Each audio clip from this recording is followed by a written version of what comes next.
한여름 오후 뜨거운 아스팔트 도로 위를 보면 공기가 흔들리는 것처럼 보일 때가 있어요. 이런 날 길을 걷다 보면 더위를 피하려고 하는 사람들의 모습을 쉽게 볼 수 있죠. 어떤 사람들은 손풍기나 부채를 꺼내 들고, 어떤 사람들은 양산을 쓰고, 또 어떤 사람들은 조금이라도 시원한 그늘을 찾아 움직여요. 누군가를 만나면 안녕하세요 보다 더 먼저 오늘도 덥네요. 밖에 엄청 덥죠. 찜통이 따로 없네요. 이런 말을 해요. 여름이 되면 한국 사람들은 날씨에 관한 표현을 정말 자주 말해요. 오늘은 한국 사람들이 여름만 되면 입버릇처럼 말하는 날씨 표현을 함께 알아볼게요. 한국어를 공부하는 여러분, 안녕하세요. 한국어 공간의 공간지기 지아입니다. 오늘도 한국어 공간에 들러주셔서 감사해요. 서울은 오늘도 정말 더운데 여러분이 계신 곳은 어떤가요? 오늘 하루도 잘 보내고 계시나요? 여름에 한국에서 생활하다 보면 엄청 자주 듣게 되는 말들이 있어요. 오늘도 덥네요. 정말 후덥지근하죠? 더위 조심하세요. 이런 표현들은 교과서보다 일상에서 훨씬 자주 들을 수 있는 말들이에요. 이번 영상에서는 일상 대화에서 많이 쓰는 말부터 뉴스에서 자주 듣는 표현까지 이야기하니까 끝까지 들어주세요. 그럼 바로 시작해 볼까요? 한국에서는 여름이 되면 사람을 만났을 때 날씨 이야기로 대화를 시작하는 경우가 많아요. 안녕하세요 라고 인사를 한 다음 오늘도 아주 덥네요. 정말 후덥지근하네요. 오늘도 엄청 습한 것 같아요. 이렇게 날씨에 대한 말을 이어서 할 때가 많죠. 사실 이런 모습은 여름에만 볼 수 있는 건 아니에요. 한국에서는 계절과 날씨가 일상 대화의 자연스러운 주제가 되곤 해요. 처음 만난 사람과도 부담 없이 대화를 이어갈 수 있고, 특별한 화제가 없을 때도 자연스럽게 말을 꺼낼 수 있기 때문이에요. 이런 인사는 실제로 날씨가 어떤지 물어보려는 목적이라기보단 오늘 정말 덥죠? 라고 말하면서 서로 공감대를 형성하는 의미가 더 커요. 그래서 회사에서도, 카페에서도, 엘리베이터 안에서도 오늘 덥네요. 그러게요. 밖에 잠깐 있었는데도 땀이 나요. 요즘 너무 덥죠? 네, 빨리 가을이 왔으면 좋겠어요. 이렇게 말하는 걸 흔하게 들을 수 있어요. 그리고 헤어질 때는 더위 조심하세요. 더위 먹지 않게 조심하세요. 이런 인사도 많이 해요. 더위를 먹었다는 건 여름철에 더위 때문에 몸에 이상이 생겼다는 걸 의미해요. 그래서 두 표현 모두 더운 날씨에 건강 잘 챙기세요 라는 뜻으로 쓰는 거죠. 특히 문자나 메일 또는 카카오톡 대화를 마무리할 때 자주 사용하는 표현이니까 여러분도 대화를 마무리할 때 사용해보면 좋을 것 같아요. 올 여름 한국 사람을 만나게 된다면 오늘도 덥네요. 이 한마디부터 시작해보세요. 생각보다 훨씬 자연스럽게 대화를 이어갈 수 있을 거예요. 여름 한낮에 밖에 나가면 가장 먼저 느껴지는 건 강한 햇볕이에요. 햇볕이 너무 강해서 눈을 제대로 뜨기 힘들 때도 있고 피부가 따갑다고 느껴질 때도 있죠. 이럴 때 한국 사람들은 햇볕이 너무 따가워요 라고 자주 말해요. 따갑다는 바늘에 찔리거나 상처가 아플 때도 사용하지만 강한 햇볕 때문에 피부가 아픈 것처럼 느껴질 때도 사용할 수 있어요. 그리고 한국의 여름날에는 햇볕만 강한 게 아니라 조금만 걸어도 땀이 줄줄 흐르고 숨쉬기 답답할 정도로 더운 날도 있어요. 그럴 때는 와, 오늘 진짜 푹푹 찌네요 라는 말을 정말 많이 해요. 푹푹 찌다는 단순히 덥다는 뜻이 아니라 뜨거운 열기와 습기 때문에 숨이 턱 막힐 정도로 덥다. 이런 느낌을 담고 있는 표현이에요. 아까 오프닝에서도 이야기했던 것처럼 이렇게 더운 날에는 멀리 있는 풍경이 일렁이는 모습을 볼 수 있는데요. 한국에서는 이런 모습을 보고 아지랑이가 피어오른다, 아지랑이가 올라온다 라고 표현해요. 또 대문을 열고 밖으로 나가면서 와, 밖은 진짜 찜통이네 라는 말도 자주 해요. 찜통은 원래 음식을 찌는 큰 솥을 말하는데 찜통 안은 뜨겁고 열기로 가득해요. 그래서 한국에서는 찜통 안처럼 뜨겁고 열기로 가득 찬 날씨나 공간을 표현할 때 찜통 같다 라고 말해요. 햇볕 아래 주차된 차에 탔을 때나 에어컨을 켜지 않아 열기로 가득 찬 집 안에서도 완전 찜통이네요. 라고 말할 수 있어요. 이렇게 더운 날에는 사람들이 자연스럽게 그늘을 찾게 돼요. 저도 요즘에는 친구하고 길을 걷다가 우리 그늘로 가자. 저기 그늘에서 잠깐 쉬었다가 가자. 이렇게 말하면서 그늘에서 잠시 쉬었다가 가곤 해요. 햇볕 아래하고 그늘은 체감하는 더위가 꽤 다르거든요. 물론 습도가 높을 때는 이것도 소용없는 것 같긴 해요.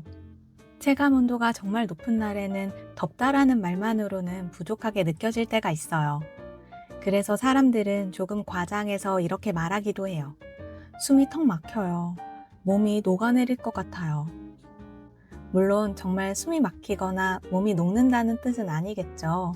그만큼 더위가 심하다는 걸 강조하는 표현이에요. 한여름에 밖에 오래 있으면 정말 녹아내릴 것 같아요. 여러분도 그렇지 않나요? 여러분 나라에서도 이런 표현을 쓰나요? 밖에서 걷는 것도 힘든 여름, 한국 사람들도 나름의 여름 생존법이 있어요. 먼저 편의점이나 다이소, 올리브영처럼 시원한 곳에 잠깐 들어가는 거예요.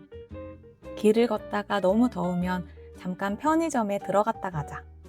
올리브영 잠깐 구경할까? 이런 말을 자주 해요. 물건을 꼭 사지 않더라도 잠시 에어컨 바람을 쐬면서 더위를 식히는 거죠. 특히 편의점은 시원한 음료도 바로 살 수 있어서 잠깐 쉬어가기 딱 좋은 장소예요. 저도 여름에는 편의점에 자주 가는데요. 제가 개인적으로 여름철 편의점에서 이건 꼭 사세요 라고 추천하는 건 얼음컵이에요. 편의점에서 얼음컵을 하나 사고 좋아하는 음료나 커피를 부어서 마시면 훨씬 시원하게 즐길 수 있어요. 한국에 오신다면 한 번쯤 꼭 얼음컵을 사서 드셔보세요.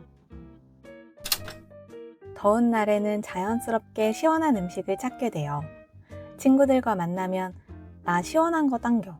우리 빙수 먹자. 더운데 빙수 먹으러 갈래? 이런 말을 자주 해요. 빙수는 한국의 대표적인 여름 디저트죠.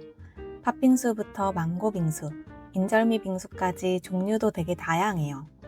여름이 되면 빙수 가게가 사람들로 가득 차 있는 모습을 쉽게 볼 수 있어요. 저는 과일 빙수도 좋아하지만 클래식인 팥빙수를 제일 좋아해요. 여러분은요? 무슨 빙수를 제일 좋아하시나요? 그리고 집에서는 화채를 만들어 먹기도 해요. 화채는 차가운 음료에 수박이나 여러 가지 제철 과일을 넣어서 만드는 간식이에요. 여름이 되면 한국 사람들이 자주 즐기는 간식 중 하나죠. 만드는 방법도 간단해서 집에서도 쉽게 만들어 볼 수 있으니까 집에서 한번 만들어 드셔보세요. 샤워하고 나왔을 때 시원한 화채 한 입 먹으면 정말 최고예요. 식사 메뉴로는 냉면이나 콩국수를 빼놓을 수 없어요. 그래서 여름에는 더운데 점심으로 냉면 어때? 이런 말을 자주 들을 수 있죠. 시원한 국물에 차가운 면을 먹으면 더위가 조금은 가시는 것 같아요.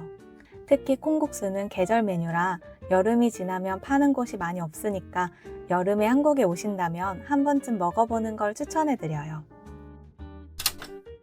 마지막으로 요즘은 양산을 쓰는 사람들도 자주 볼 수 있어요. 예전에는 주로 여성들이 사용하는 물건이라는 인식이 있었지만 최근에는 남성들도 양산을 쓰는 모습을 어렵지 않게 볼 수 있어요. 직접 햇볕을 막아주기 때문에 생각보다 시원하거든요. 사실 시원하다기보다는 정수리가 타들어가는 느낌은 없을 수 있어요. 그래서 양산 쓰니까 좀 괜찮다. 햇볕이 강해서 양산 없이는 못 다니겠어요. 이런 말도 자주 해요. 한국 여름은 정말 덥지만 시원한 곳에서 더위를 식히고 그늘에서 잠깐 쉬고 차가운 음식도 먹고 양산도 쓰면서 저마다의 방법으로 여름을 버티고 있어요. 여러분도 올 여름 한국에 오신다면 한국 사람들이 여름을 보내는 방법을 직접 경험해 보는 것도 좋을 것 같아요. 요즘 같은 날씨엔 아침에 뉴스를 보거나 날씨 앱을 확인하는 분들도 많을 텐데요. 이때 평소에는 잘 듣지 못했던 여름 관련 표현들이 정말 자주 등장해요. 이번 파트에서는 뉴스에서 자주 볼 수 있는 표현 몇 가지만 알아볼게요. 먼저 앞에서도 잠깐 이야기했던 체감온도예요. 체감온도는 실제 기온이 아니라 사람이 실제로 느끼는 온도를 말해요. 그래서 기온이 35도여도 습도가 높거나 햇볕이 강하면 체감온도는 37도나 38도까지 올라가기도 해요. 뉴스에서도 오늘은 체감온도가 38도까지 오르겠습니다 라는 말을 자주 들을 수 있어요. 저도 여름에는 기온보다 체감온도를 먼저 확인해요. 밖에 나가기 전에 체감온도를 보면서 마음의 준비를 하는 편이거든요.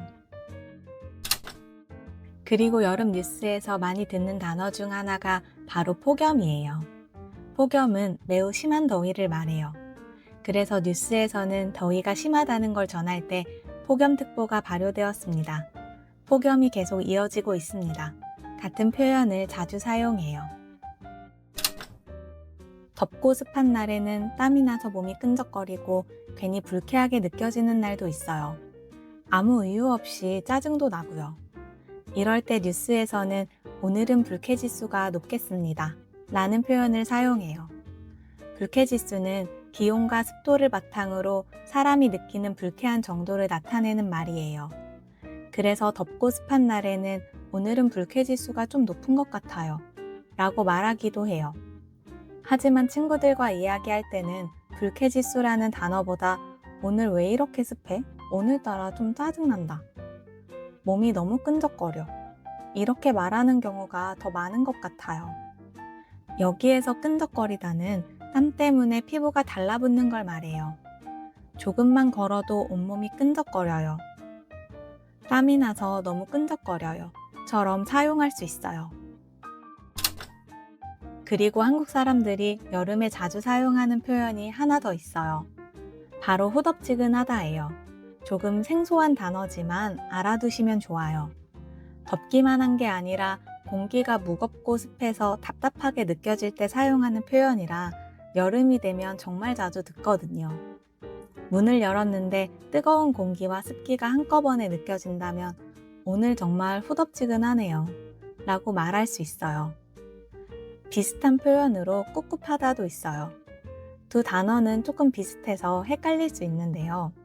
후덥지근하다는 주로 날씨나 공기가 덥고 습할 때 사용하는 반면 꿉꿉하다는 방 안이나 공기 또는 빨래가 습해서 상쾌하지 않은 상태를 말할 때 자주 사용해요.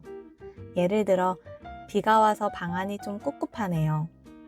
빨래가 잘 안 말라서 꿉꿉한 냄새가 나요. 이렇게 사용할 수 있어요. 뉴스에서 무더위가 이어지고 있습니다. 전국적으로 무더운 상태는 이어지겠습니다.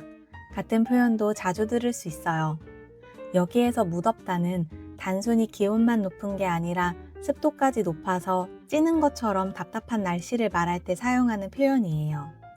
그래서 장마가 끝난 뒤처럼 덥고 습한 날씨를 이야기할 때 자주 사용해요.